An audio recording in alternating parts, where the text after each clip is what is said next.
Hey, what's up guys? Today, I'll show you a zombie thriller film, The Returned. Spoiler ahead, watch out and take care. A few years ago, a zombie plague spread. The infected people are called the Returned, who require a daily dose of injection to prevent them from turning into zombies. When they miss a single dose, they will immediately turn into a state of feral zombie, so they are discriminated against by some fearful uninfected people.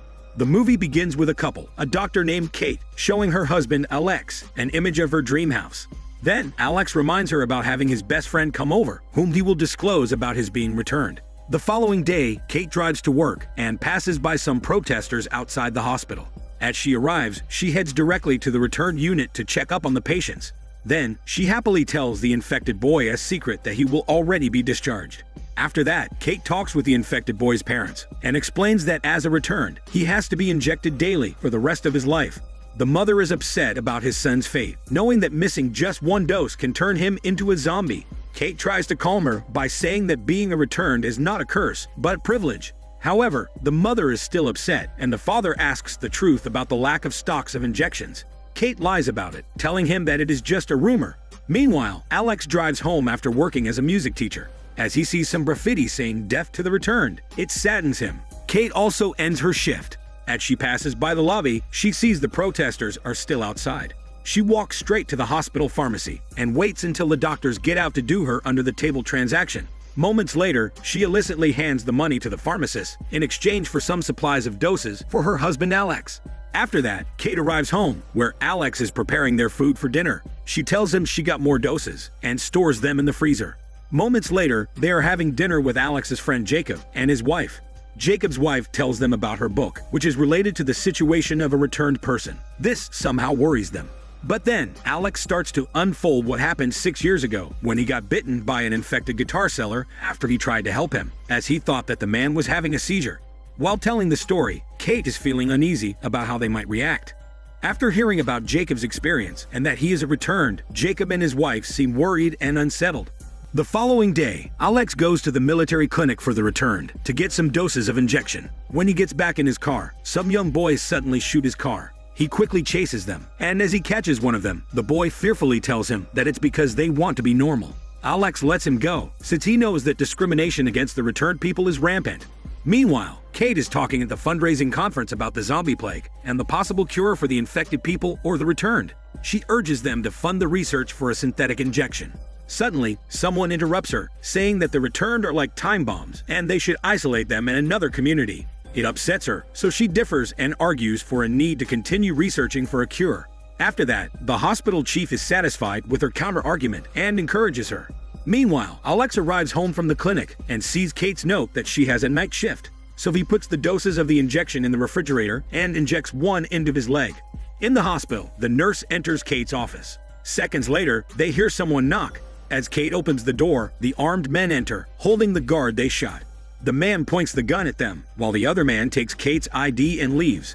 While the man still points the gun at Kate, he threatens her to admit that the returned are zombies, but she persistently refuses. Luckily, moments later, the other men urge them to take off, so the man leaves Kate and the nurse unharmed.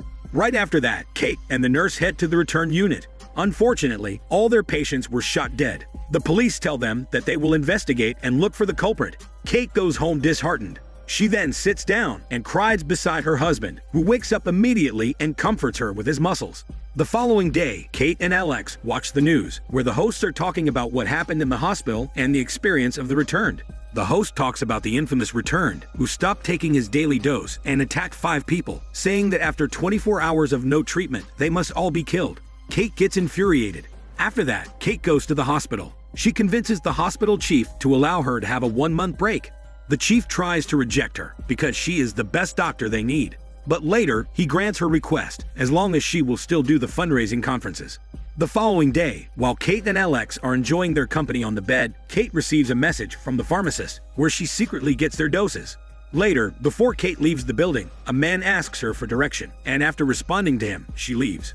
Moments later, Kate arrives at the pharmacist's apartment. She hands her the money, and the pharmacist gives her the doses. Kate tries to ask for more, telling her that she's willing to pay whatever the cost if she can give her more stocks. Unfortunately, the pharmacist reveals that there's only a month's worth of stock in the lab, and even the hospital hasn't received their stocks too. Kate is worried, so she persistently asks her to get more supplies, to which the pharmacist agrees and tells her she will try, but it will be costly. Kate agrees. As she leaves, the pharmacist asks if she is a returned. Kate nods, lying about it. While inside the car, the pharmacist suddenly shows up to tell her that the armed men took the files containing the info of the returned, such as their address, so she reminds her to take care. Meanwhile, just as Alex exits the music building, his friend Jacob surprises him. He invites Alex to have a drink. They have a talk, and Jacob hugs and comforts him with his manly muscles. Alex feels weird, but Jacob says it's because he was not able to hug him when he confessed about being returned. After that, Alex drives home. Moments later, Kate arrives. She's shocked to see Alex on the floor, fighting to get the gun from the man who asked for directions earlier. Just then, Alex shoots the man and tells her that the man pretended to be looking for something and attempted to kill him. Immediately, Kate orders him to hide the gun. They clean the mess and put the man's body in a suitcase. Then they drive to the restricted area and dump the body. Subsequently, Alex and Kate prepare to flee. They are packing up while listening to the news, showing that several supply centers have been set on fire by anti-returned groups.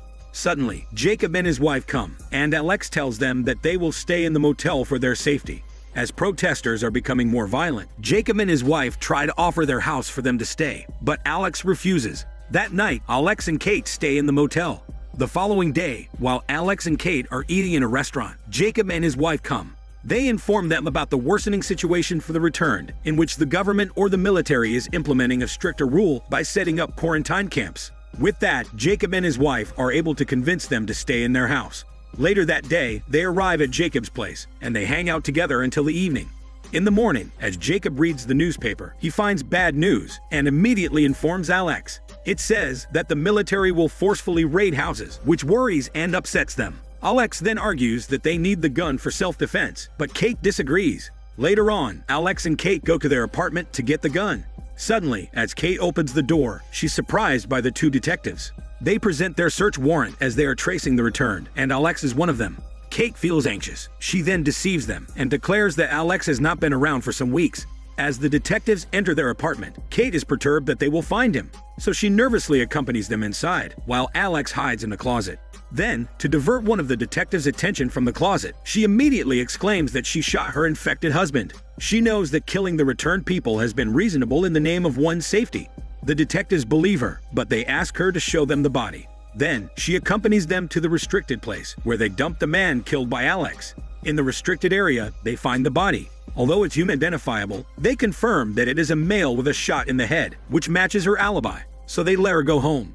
After that, the detective, who drives Kate home, states that the news later will declare that the synthetic cure is not working, so things will be complicated with the stocks running low. It leaves her even more worried. Meanwhile, Alex talks with Jacob, telling him that Kate will coordinate with the pharmacist to get more supplies of doses. Then they will go far away. Jacob is a little worried. He tells him they do not need to leave.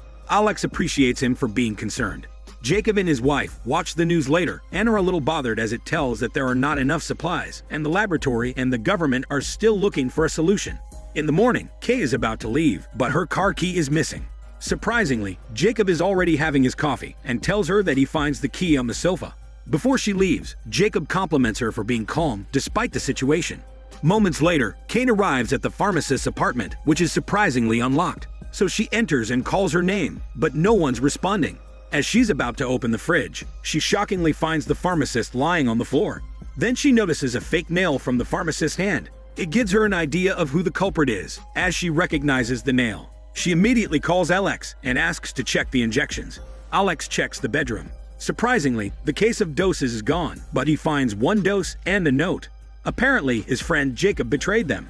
Meanwhile, Jacob and his wife are in the hotel. He gets a dose in the case and rejects the call from Alex. He heads to the bathroom and injects it into his wife. While Kate and Alex comfort themselves, Kate tells him another way to get some doses.